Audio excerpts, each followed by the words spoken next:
After Lee surrendered, the Battle of Mobile Bay still raged in South Alabama. The Union Navy under Admiral David G. Farragut and the Union Army, commanded by General Edward R. S. Canby, advanced steadily towards Mobile. Confederate troops retreated from the city on April 11th.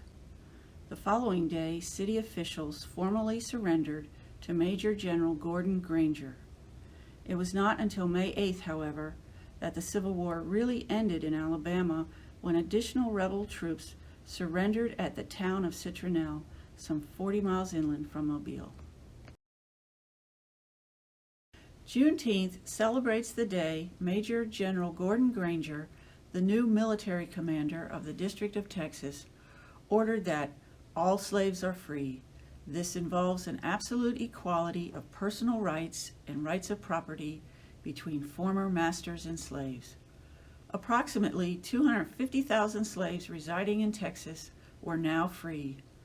This order, known as General Order 3, was read aloud to the people of Galveston on June 19, 1865. Hence the name for the holiday, Juneteenth, a combination of June and the 19th. The Civil War had ended officially on April 9th when Robert E. Lee surrendered his army to Ulysses S. Grant at Appomattox Courthouse in Virginia. But President Abraham Lincoln had signed the Emancipation Proclamation years earlier on December 31, 1862. Why did it take so long for slaves to know they were free? The proclamation only freed the slaves in the southern states not yet held by federal troops. Such troops were needed to enforce the goals of the Emancipation Proclamation. Also, the document did not free those enslaved people living in states loyal to the Union, such as Kentucky and Delaware. In effect, at that point in the war, the Emancipation Proclamation was barely more than a symbolic gesture. It would not be effective until the war's end. News of the Union victory over the Confederate nation traveled slowly in a region decimated by war. Some slave owners who did know the outcome but lived in areas not held by federal troops continued to work their slaves, keeping them ignorant of their freedom. After Lee surrendered, the Battle of Mobile Bay still raged in South Alabama.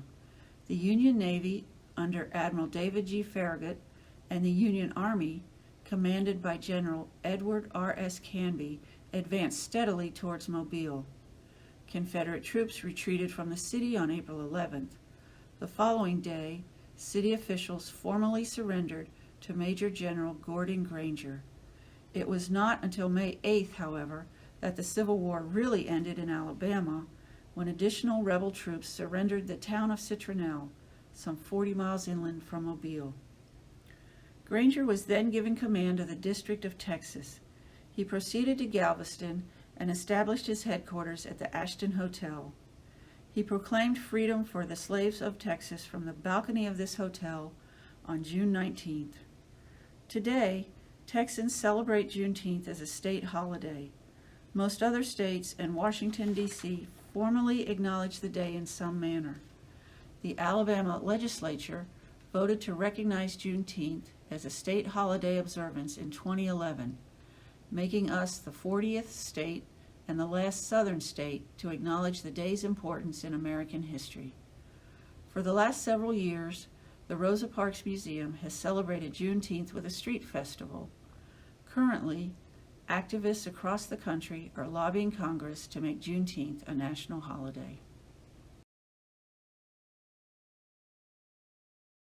The Juneteenth flag was created by the National Juneteenth Celebration Foundation, NJCF, in 1997.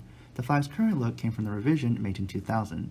Looking at the symbols on the flag, the white star represents Texas, the Lone Star State, and the freedom of African Americans in all 50 states. The burst around the star is like that of a new star, a symbol of a new beginning for the African Americans in Galveston, Texas, and all over the U.S. The curve represents a new horizon, a similar meaning. The red, white, and blue colors are to remind us that the slaves and their descendants are Americans. The date, June 19, 1865, which was added 7 years after the flag's revision in 2000, was the day that Union Army Major General Gordon Granger relayed to slaves in Galveston, Texas, of their emancipation, that they were legally recognized as Americans.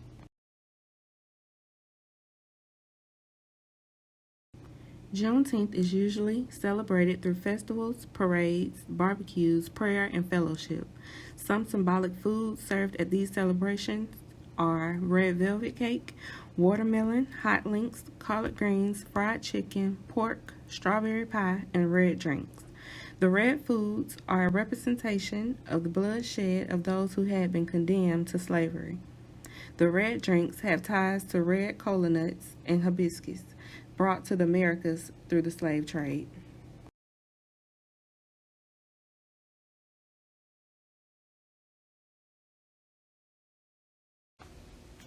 The events of Juneteenth in 1865 forever changed our country. It didn't happen without other events coming before, like Civil War and the Emancipation Proclamation. Change usually requires work. So here are 10 quotes from some well-known people about change. Rick Warren: "We are products of our past, but we don't have to be prisoners of it." Marcus Aurelius: "Many will choose the stability of slavery over the uncertainty of freedom." Maya Angelou: "Stepping onto a brand new path is difficult, but not more difficult than remaining in a situation." Barack Obama: "Change will not come if we wait for some other person or if we wait for some other time. We are the ones we've been waiting for. We are the change we seek." Mahatma Gandhi: "Be the change you wish to see in the world." Saint Mother Teresa: "I alone cannot change the world, but I can cast a stone across the waters to create many ripples." William James: "Act as if what you do makes a difference. It does." Tyler Perry: "Your beginning never dictates your destination." Madonna: "No matter who you are, no matter what you did, no matter where you came from, you can always change and become a better version of yourself." Milton Berle: "If opportunity doesn't knock, build a door." I'll leave you with this thought. If not for the daring ancestors who brought about change, where would you be today? Don't be afraid to change the world, because it's your turn. In observance of Juneteenth, I will be reading a poem written by Langston Hughes called Freedom. Freedom will not come today, this year, nor ever. Through compromise and fear, I have as much right as the other fellow has to stand on my own 2 feet and own the land. I tire so of hearing people say, let things take their course. Tomorrow is another day. I do not need my freedom when I'm dead. I cannot live on tomorrow's bread. Freedom is a strong seed planted in a great need. I live here too. I want my freedom just as you.